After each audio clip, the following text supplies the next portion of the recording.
चले सर आगे बढ़ते हैं। अगला सवाल हमारे पास स्प्रिंग 2024 की अटेम्प्ट का, स्प्रिंग 2024 की अटेम्प्ट का क्वेश्चन नंबर 4 है।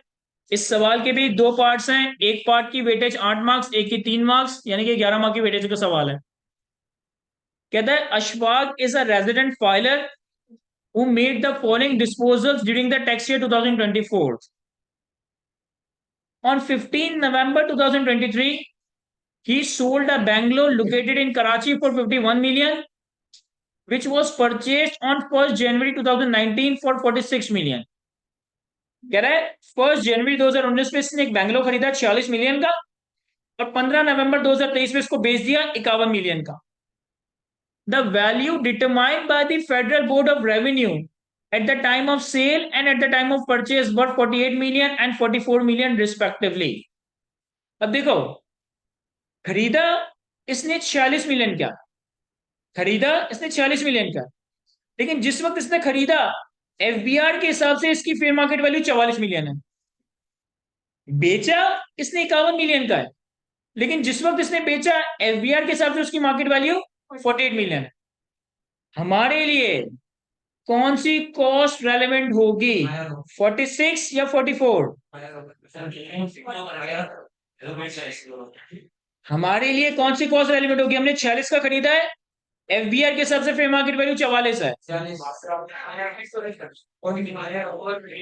Higher of lower of? Sir cost के मामले में कोई हायर ऑफ वाला रूल नहीं है, कॉस्ट हमेशा एक्चुअल कॉस्ट होगी। हमने सेक्शन 76 में कॉस्ट के प्रोविजंस कवर किए थे। कॉस्ट में डेफिनेशन में 3 चीजें शामिल थी, purchase price, incidental cost of acquisition and disposition and subsequent cost of alteration and improvement. यहां कहीं फेयर मार्केट वैल्यू का कॉन्सेप्ट ही नहीं था, कॉस्ट हमेशा एक्चुअल कॉस्ट होगी। बेचा हमने 51 का है, लेकिन एफबीआर के हिसाब से मार्केट वैल्यू 48 मिलियन है। अब कंसिडरेशन क्या होगी, 41, 48 या 51? 51। यहां पे हायर ऑफ वाला रूल है कि हायर ऑफ एक्चुअल कंसिडरेशन और the fair market value whichever is higher, तो हमारे लिए 51 रेलिवेंट होगा। क्या ये समझ आ रहा है? मैं पॉइंट नंबर 2 में कहता है he gifted his coin collection having a fair market value of 2.2 million to his friend. He acquired this collection over the years at a cost of 0.3 million. Sir हमने अपने दोस्त को गिफ्ट कर दिया, क्या ये डिस्पोजल है? हमने अपने दोस्त को गिफ्ट कर दिया, क्या ये डिस्पोजल है? यस, ये डिस्पोजल है। सर डिस्पोजल में कोई 8-9 ट्रांजेक्शन थी, sale, exchange, barter, transfer, inheritance, gift, destroy हो जाना, चोरी हो जाना, सेटल हो जाना, सब कुछ डिस्पोजल था। तो अगर हमने गिफ्ट किया है, विदाउट एनी कंसिडरेशन ट्रांसफर किया है, तो ये डिस्पोजल है। अगला सवाल, सर कॉइन कलेक्शन ये क्या है? कैपिटल एसेट है, डेप्रिशिएबल एसेट है, बिजनेस एसेट है, पर्सनल एसेट है? सर ये सेक्शन 38 सबसेक्शन 5 का कैपिटल एसेट है। अब कॉइन और मेटालियन, सेक्शन 38 सबसेक्शन 5 में स्पेसिफिकली था कॉइन और मेटालियन। तो अब ये दोस्त को गिफ्ट कर देना, सॉरी, दोस्त को गिफ्ट कर देना डिस्पोजल है और ये कैपिटल एसेट है। सर 0.3 का खरीदा, जिस वक्त गिफ्ट किया फेयर मार्केट वैल्यू 2.2 मिलियन थी, तो 1.9 मिलियन का कैपिटल गेन आ जाएगा। Point number 3, he sold several pieces of antique furniture. He sold several pieces of antique furniture for a lump sum amount of 35 million. इसके पास 2-3 furniture के pieces थे, उसने lump sum 35 million के बेच दिए, 3.5 करोड़ के बेच दिए। Details of the furniture item sold are given below. 3 चीजें हैं, एक ड्रेसिंग टेबल है, एक वास है और एक क्लॉक है। ये चीजें इसने खरीदी थी 8 मिलियन, 1.2 मिलियन, 20 मिलियन की। ये लमसम डील में, ये लमसम डील में बेची है 35 मिलियन की, लेकिन इसकी बेचते वक्त फेयर मार्केट वैल्यू कितनी है? 15.925। क्या करेंगे आप?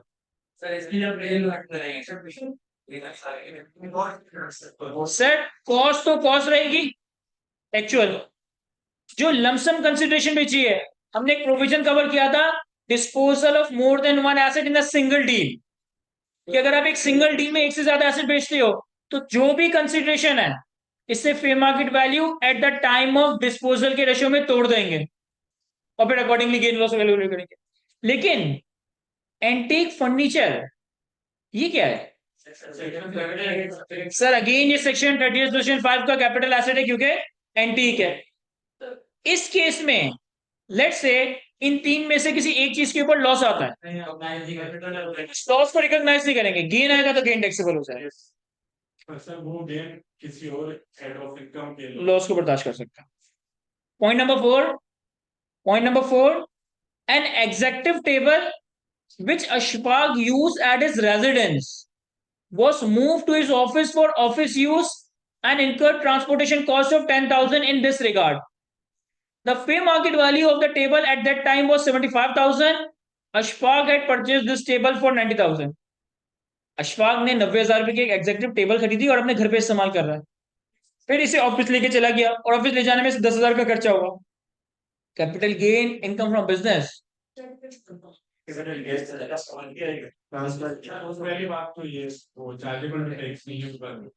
सर ये चार्जेबल टैक्स ही नहीं होगा क्योंकि एग्जेक्टिव टेबल है, पहले हम अपने घर पे इस्तेमाल कर रहे हैं तो ये पर्सनल एसेट है। अब तुम पर्सनल एसेट को बिजनेस में लेके जा रहे हो तो ये पर्सनल एसेट का डिस्पोजल है, ट्रांसफर ऑफ यूज डिस्पोजल था।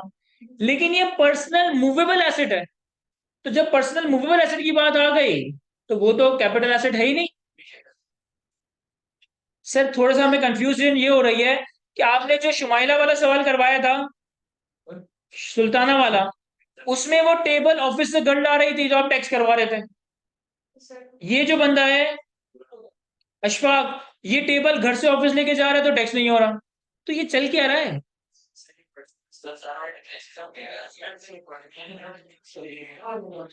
सर चीजें समझ आ रही है, मिक्स हो रही है।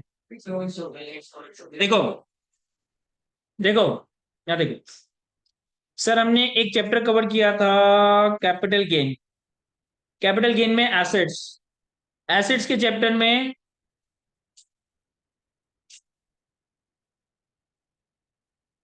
हमने ये डिस्कस किया था कि कब कब change of use, disposal consider किया जाएगा। एक मिनट में ढूंढ लो प्रेजेंटेशन इसकी।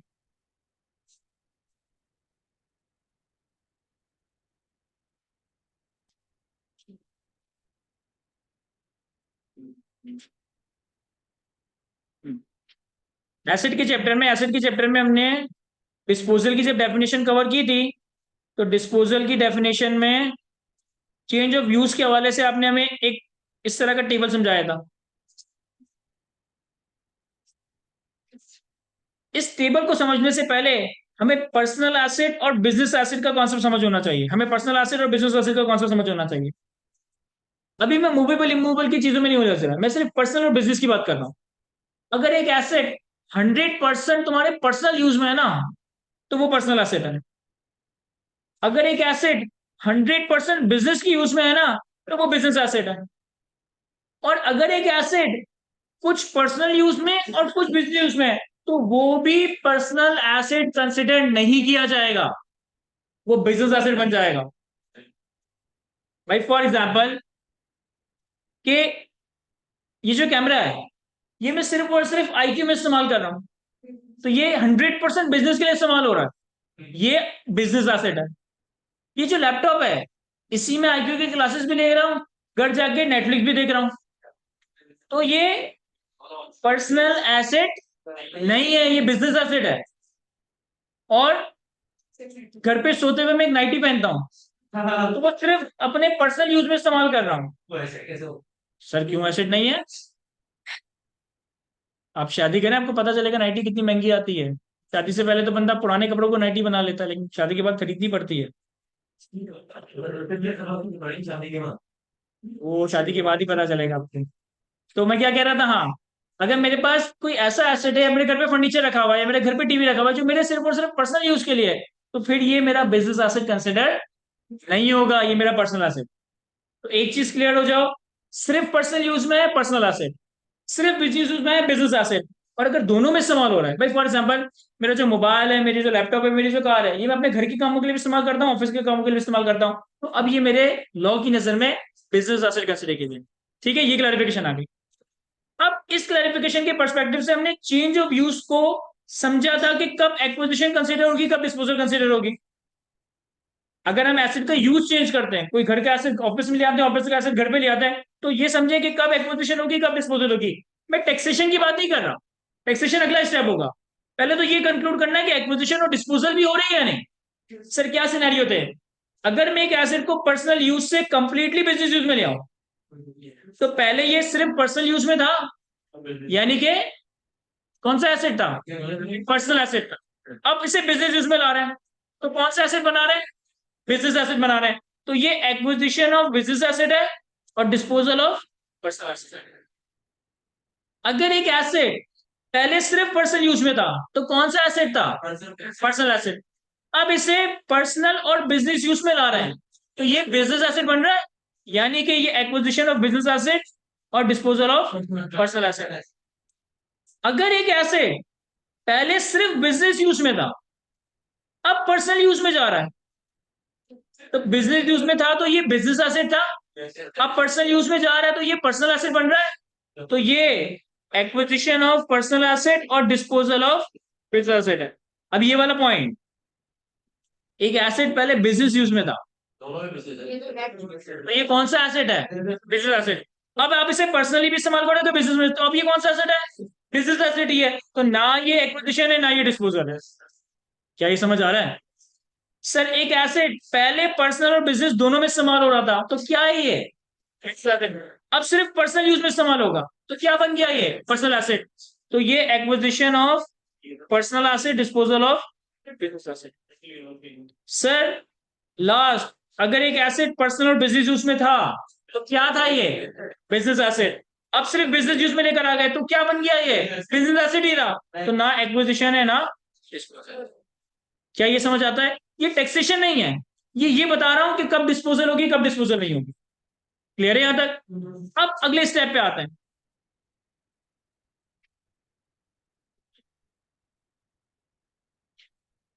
देखो, या तो ये जो हमने सिनेरियोस कवर किए ना, इन सिनेरियोस में दो ही बातें हैं, या तो एक एसेट बिजनेस एसेट से पर्सनल एसेट बन रहा है, या फिर एक एसेट पर्सनल एसेट से बिजनेस एसेट बन रहा है। ठीक है, अगर एक एसेट पर्सनल एसेट से बिजनेस एसेट बन रहा है, तो दो बातें हो सकती हैं, या चलो तीन बातें हो सकती हैं। हो सकता है कि वो कैपिटल एसेट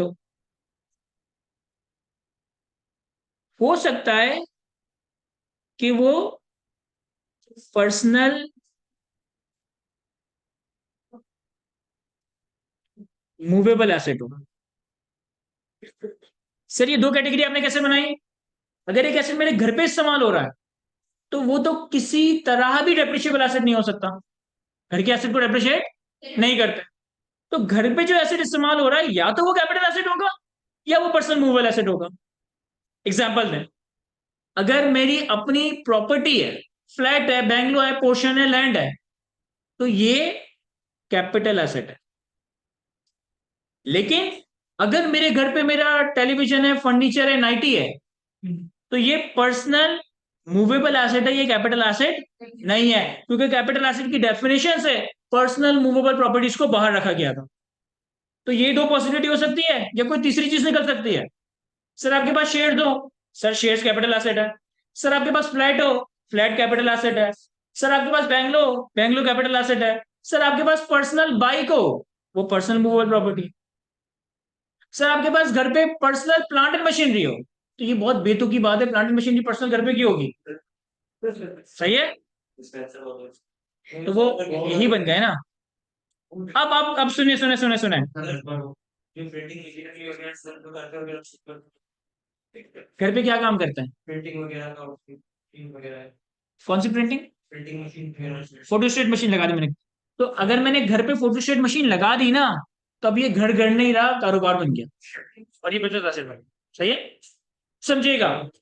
अगर एक एसेट पर्सनल एसेट है ना, समझे समझे समझे, अगर एक एसेट पर्सनल एसेट है ना, तो या तो वो कैपिटल एसेट होगा या वो पर्सनल मूवेबल एसेट होगा, इसके अलावा कोई दूसरी बात नहीं हो सकती। अब तुम इस पर्सनल एसेट को बिजनेस यूज में लेकर आए, तो ये डिस्पोजल ऑफ पर्सनल एसेट हो गया और ये एक्विजिशन ऑफ बिजनेस एसेट हो गया। लेकिन टैक्सेशन कब होगी? सर जब कैपिटल एसेट डिस्पोज ऑफ होता है तो हमारे पास कैपिटल गेन जनरेट होता है। लेकिन जब पर्सनल मूवेबल एसेट जो कि कैपिटल एसेट नहीं है वो डिस्पोज ऑफ होगा तो ये टैक्सेबल ही नहीं होगा। मैं ये नहीं कह रहा कि ये डिस्पोजल नहीं है, ये डिस्पोजल है लेकिन ये टैक्सेबल नहीं। क्या ये समझा पा रहा हूं मैं आपको? सर व्हाट इफ कि अगर हम एक एसेट को बिजनेस यूज से पर्सनल यूज में ला रहे हैं, अब यहां पे क्या क्या पॉसिबिलिटी हो सकती है? सर हो सकता है कि ये डेप्रिशिएबल एसेट हो क्योंकि बिजनेस में इस्तेमाल हो रहा है ना। अब डेप्रिशिएबल एसेट का मतलब है कि इसमें प्लांट एंड मशीनरी भी हो सकती है, इसमें फर्नीचर भी हो सकता है, इसमें बिल्डिंग भी हो सकती है। हो सकता है ये कैपिटल एसेट हो। सर बिजनेस में कैपिटल एसेट कैसे हो सकता है? भाई आपने अपने बिजनेस के लिए कोई स्कल्पचर खरीद लिया, आपने अपने बिजनेस के लिए कोई पेंटिंग खरीद ली तो ये कैपिटल एसेट हो सकता है। आपने अपने बिजनेस के अकाउंट से किसी कंपनी के शेयर्स खरीद लिए तो बिजनेस यूज में कैपिटल एसेट हो सकता है। भाई आईक्यू एक एओपी है, अब आईक्यू ने शेयर्स खरीदी, टीवी खरीदा, कैमरा खरीदा, कबर्ड खरीदा, ये सारे आईक्यू के डेप्रिशिएबल एसेट है। लेकिन मैंने आईक्यू के अकाउंट से ही पैसे निकालकर आईक्यू के नाम पर स्टॉक एक्सचेंज पे शेयर्स खरीद लिए या एक एंटीक फर्नीचर पेंटिंग स्कल्पचर खरीद लिया तो अब ये आईक्यू के कैपिटल एसेट्स होंगे। अभी आईक्यू के कैपिटल एसेट्स होंगे। सर और क्या हो सकता है? पर्सनल मूवेबल एसेट नहीं हो सकता क्योंकि बिजनेस की बात हो रही है ना, तो यहां पर्सनल कैसे हो गया? बिजनेस में कोई चीज पर्सनल नहीं हो सकती तो ये पॉसिबिलिटी नहीं है। अब समझो गौर से। सर अब आप इसे पर्सनल यूज में ला रहे हो यानी कि डिस्पोजल ऑफ बिजनेस एसेट कर रहे हो और एक्विजिशन ऑफ पर्सनल एसेट कर रहे हो। सर अगर डेप्रिशिएबल एसेट को पर्सनल यूज में लाते हैं तो ये डिस्पोजल ऑफ डेप्रिशिएबल एसेट है। किस साइड में टैक्स होगा? कैपिटल गेन या other sources? Income from business में टैक्स होगा। तो यही तो आपने गौर करना है।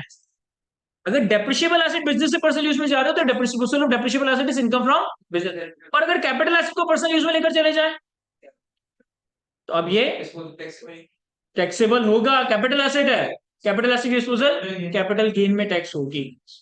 क्या ये समझ आता है? पक्की बात है। सवाल क्या था? सवाल ये था, पहले वाली एडजस्टमेंट जो हमने क्वेश्चन नंबर 1 में देखी थी। क्वेश्चन नंबर 1 में क्या कह रहा था? देखो क्वेश्चन नंबर 1 में एडजस्टमेंट थी, Sultana with the Jamshed permission, एक पार्टनर दूसरे पार्टनर की इजाजत से move some of the office furniture, office का फर्नीचर है तो कौन सा एसेट है? बिजनेस एसेट है। अभी बिजनेस एसेट है। कह रहे हैं इस बिजनेस एसेट को, इस ऑफिस फर्नीचर को अपने घर पे लेकर चली गई पर्सनल यूज के लिए। तो ये कौन सी वाली बात हुई? ये वाली बात हुई, ये वाली बात हुई? सर ये वाली बात हुई। समझ आता है? अच्छा फिर क्या चीज है? ऑफिस फर्नीचर है तो ये वाली बात तो हो गई, लेकिन ये वाली बात में डेप्रिशिएबल एसेट है या कैपिटल एसेट है? सर डेप्रिशिएबल एसेट है। अब डेप्रिशिएबल एसेट को बिजनेस से पर्सनल में लेके जा रहे हो तो गेन और लॉस कहां जाएगा? हमने उस सवाल में टैक्स कहां करवाया था? इनकम फ्रॉम बिजनेस में ही टैक्स करवाया, याद है? मैं सर अब जो अभी सवाल देख रहे थे question number 4, an executive table. Executive table business asset नहीं है। एग्जेक्टिव टेबल क्या होती है? मीटिंग में इस्तेमाल होती है। एग्जेक्टिव टेबल कहीं पे भी इस्तेमाल हो सकती है, बस वो बड़ी टेबल होती है, शशकों वाली टेबल होती है, उसको एग्जेक्टिव टेबल कहते हैं। आप घर पे लगा के उस पर सो जाए या ऑफिस में लगा के उस पर बैठ जाए। कहते हैं executive table which Ashfaq use as this residence, वो अपने घर पे इस्तेमाल कर रहा है तो ये कौन सा एसेट है? पर्सनल एसेट है।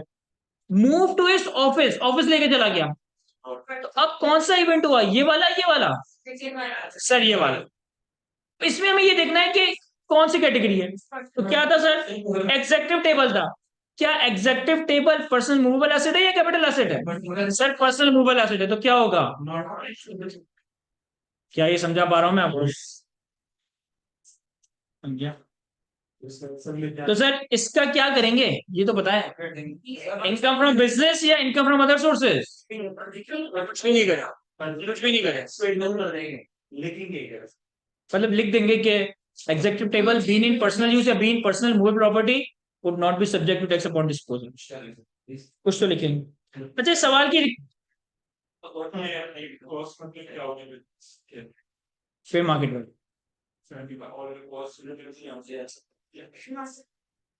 हाँ वो भी इसमें ऐड कर सकते हैं क्योंकि बिजनेस पर्सपेक्टिव से कॉस्ट ऑफ एक्विजिशन। तो रिक्वायरमेंट में कह रहा है कि computer the amount chargeable to tax related tax liability under the capital gain also state with reason for ignoring any gain और लॉस। तो आपको इग्नोर करने का भी रीजन बताना है जैसे कि इस पॉइंट में होगा। पार्ट बी में कह रहा है list the document which Ashfaq is required to maintain in relation to capital gain. ठीक क्या कह रहा है? List the document which Ashfaq is required to maintain in relation to capital gain. ऐसी कोई बात सुनी है कहीं? सर हमने रिटर्न असेसमेंट अपील में एक टॉपिक कवर किया होगा रिकॉर्ड्स। अच्छा मैंने लेट से कि रिकॉर्ड्स का टॉपिक कवर नहीं किया। तो मैं कह रहा है कि क्या डॉक्यूमेंट्स मेंटेन करने चाहिए कैपिटल गेन के लिए? लॉजिकली सोचो कि अगर तुम एक एसेट कैपिटल एसेट को सेल परचेस कर रहे हो तो तुम्हें डिपार्टमेंट क्या क्या मांग सकता है?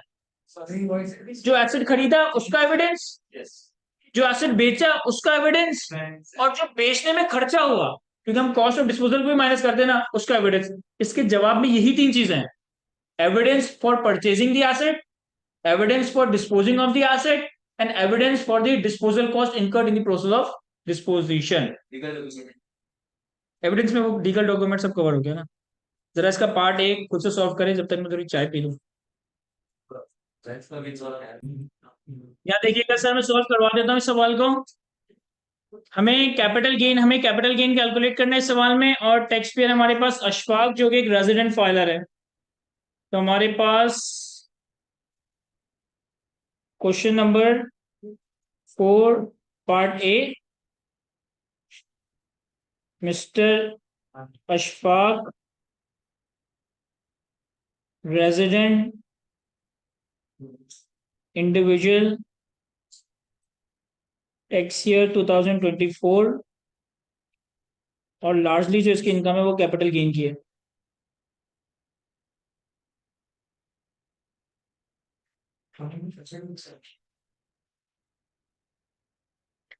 अब वन बाय वन अगर हम सारी एडजस्टमेंट्स को लेकर चले, सबसे पहले हमारे पास बेंगलोर लोकेटेड इन कराची, हमारे पास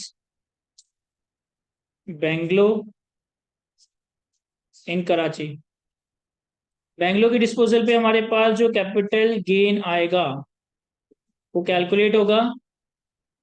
सर 51 मिलियन का बेचा, फेयर मार्केट वैल्यू 48 थी, तो हमारे लिए कंसिडरेशन हो जाएगी 51, और 46 का खरीदा, उस वक्त एफबीआई की फेयर मार्केट वैल्यू 44 थी, तो हमारे लिए कंसिडरेशन कॉस्ट हो जाएगी 46। तो ये आ गया हमारे पास 5 मिलियन। 5 मिलियन।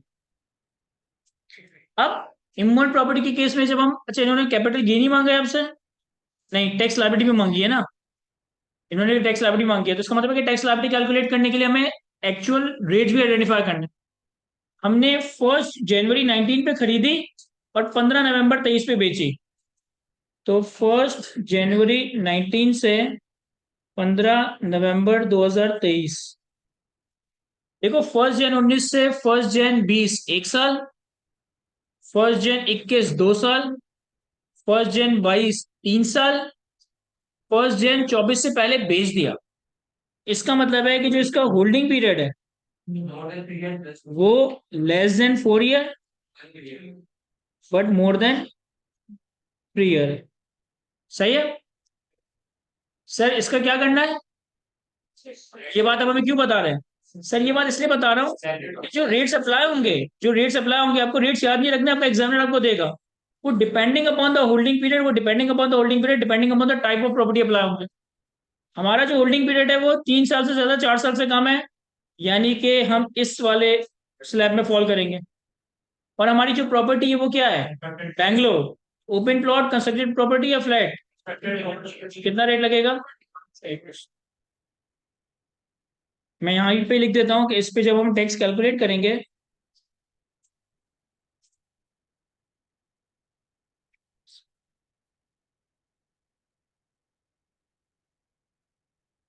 एक सेकंड, मैंने शायद होल्डिंग पीरियड गलत कैलकुलेट किया है। 1 जनवरी 19 से 1 जनवरी 20 एक साल, 1 जनवरी 21 2 साल, 1 जनवरी 22 3 साल, 1 जनवरी 23 3 साल और 4 साल, और 1 जनवरी 24 से पहले भेज दिया। होल्डिंग पीरियड हमने गलत कैलकुलेट किया है। Holding period is more than 4 year but less than 5 year. समझ आ रहा है कैसे? 1 जनवरी 19 से 20 21 22 23 4 साल तो पूरे हो गए, और 5वें साल से पहले बेचा, तो holding period is more than 4 year but less than 5 year. अब जो रेट अप्लाई होना है दैट वुड बी 0%। तो यहाँ पे नोट है। इसके बाद फिर हमारे पास अगला कैपिटल एसेट है कॉइन कलेक्शन।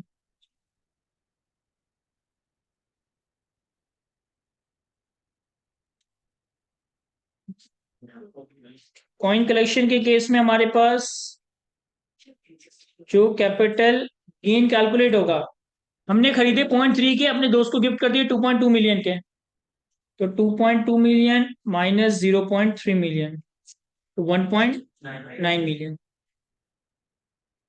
इसके बाद हमारे पास एंटीक फर्नीचर की कुछ चीजें थी। अब यहाँ देखिएगा,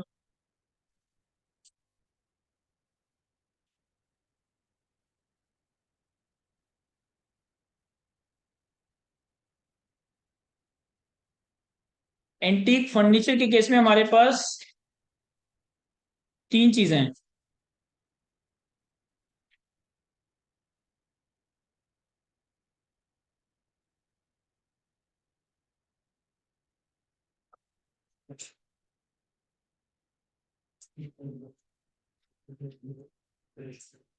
सर क्या क्या चीज है आपके पास? ड्रेसिंग टेबल, वास और क्लॉक। तो ड्रेसिंग टेबल, वास और क्लॉक, इन तीनों की FMV at the time of disposal available है। At the time of disposal इनकी फेयर मार्केट वैल्यू कितनी है? 15.9 और 25। 15 मिलियन, 0.9 मिलियन, या फुल फिगर में लिख देता हूं मैं,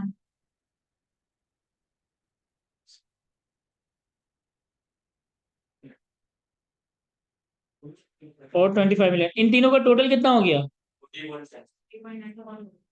40.9 million.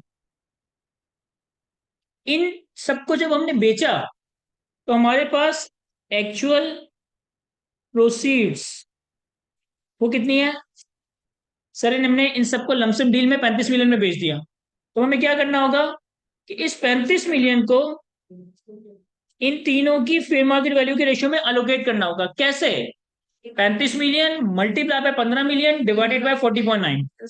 35 million multiply by 0.9 divided by 40.9। तो अगर हमने अलोकेट कर दिया है, कितना आ रहा है? 12.840000, 7,70,000।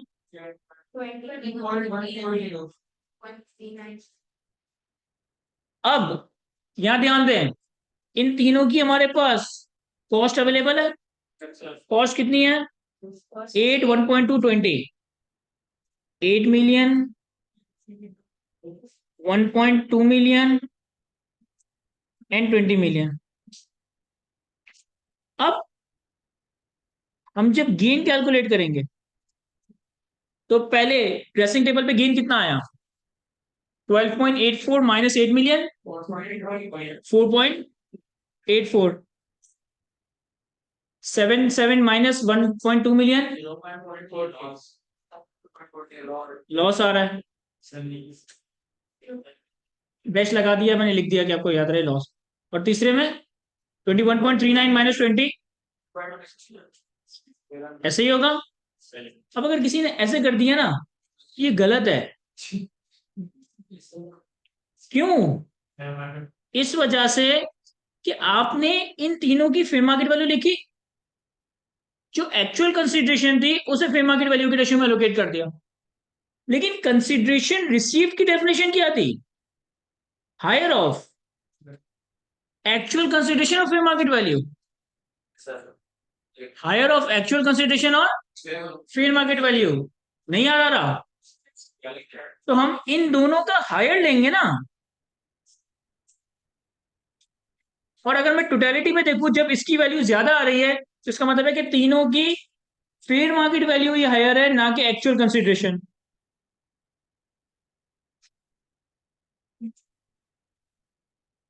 क्या ये समझ आ रहा है? मैं Yes. तो गेन और लॉस इन दोनों को कंपेयर करके कैलकुलेट होगा। क्या ये बात समझा पा रहा हूं मैं आप लोगों को? किसी को ना समझ आ रहा है पूछ ले मुझसे। सर अब कितना गेन आया? इस पे आया 7 मिलियन, दूसरे पे पहले पे आया लॉस। लॉस रिकॉग्नाइज नहीं करेंगे क्योंकि ये सेक्शन 38 सब्सेक्शन 5 का कैपिटल एसेट है। और तीसरे वाले पे गेन आया, ये टोटल गेन बन गया हमारे पास 12 मिलियन। इसके बाद लास्ट है हमारे पास एग्जेक्टिव टेबल। जी जी सर, पॉइंट नंबर 4 नहीं, क्योंकि सेक्शन 38 सब्सेक्शन 5 के कैपिटल एसेट पे अगर लॉस आता है तो उसे रिकॉग्नाइज ही नहीं करें। सर एग्जेक्टिव टेबल के केस में कुछ भी नहीं होगा, लेकिन उन्होंने कहा था कि also state the reason for ignoring any gain और loss. Also state the reason for ignoring any gain और लॉस। एक तो आप यहाँ पे बता दें कि यहाँ पे हमने लॉस इसलिए इग्नोर किया क्योंकि ये सेक्शन 38 सबसेक्शन 5 का कैपिटल एसेट था। और एग्जीक्यूटिव टेबल में क्या बता देंगे कि been personal movable asset, its disposal would not be taxable या would not be subject to tax. समझ आ रहा है? मैं सर हमारे पास कैपिटल गेन टोटल कैलकुलेट हो गया कितना? सर 5 मिलियन, 1.9 मिलियन, 6.9 और 12 मिलियन। 12 मिलियन और 6.9 18.9 मिलियन।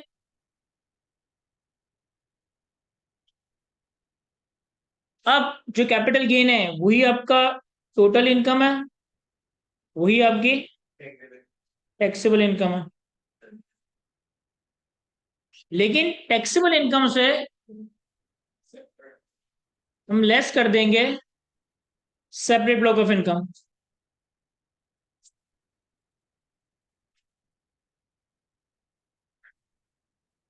इससे मैं लेस करूंगा separate block of income. Sir separate block of income कौन सा था? सर जो बैंगलोर के ऊपर हमारा कैपिटल गेन आया था दैट इज 5 मिलियन। तो ये 5 मिलियन माइनस हो जाएगा, ये आ जाएगा हमारे पास अदर टैक्सेबल इनकम। कितना? 13.9।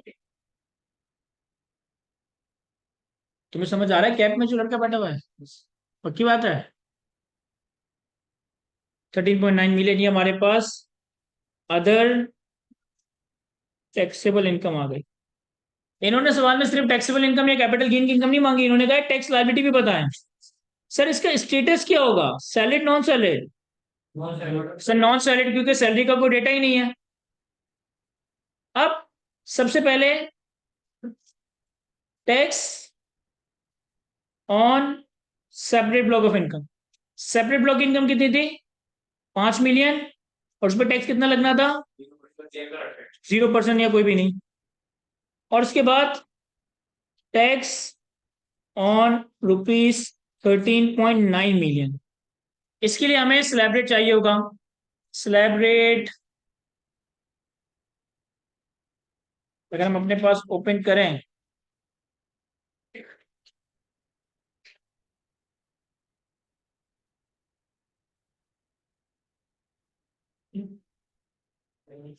तो हमारे पास नॉन सैलरी इंडिविजुअल के हिसाब से जो इनकम बन रही थी दैट इज 13.9, यानी कि लास्ट स्लैब में फॉल करेगी। 7,65,000 plus 35% of the amount exceeding 4 million. तो ये आ जाएगा 765 plus 13.9 million minus 4 million into 35%। Sir ऐसा ना हो कि बस हम कॉपी कर रहे हैं बगैर समझे, कोई चीज नहीं समझ आ रही तो मुझे पूछनी है। सर ऐसे सॉल्व करो। 3.465. 3.465 देखिए टोटल 4.23 दिएगा टोटल 5.49 5.0 5.49 मिलियन ना। सर ये हमारी फाइनली टैक्स लायबिलिटी आ गई 5490000। यहाँ तक हमारे सवाल कंप्लीट हुआ जाता है। जल्दी से इसे कॉपी कर लें तो फिर अगले सवाल पे आते हैं।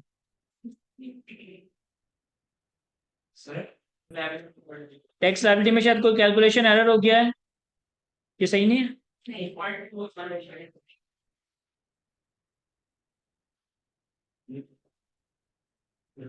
4230000।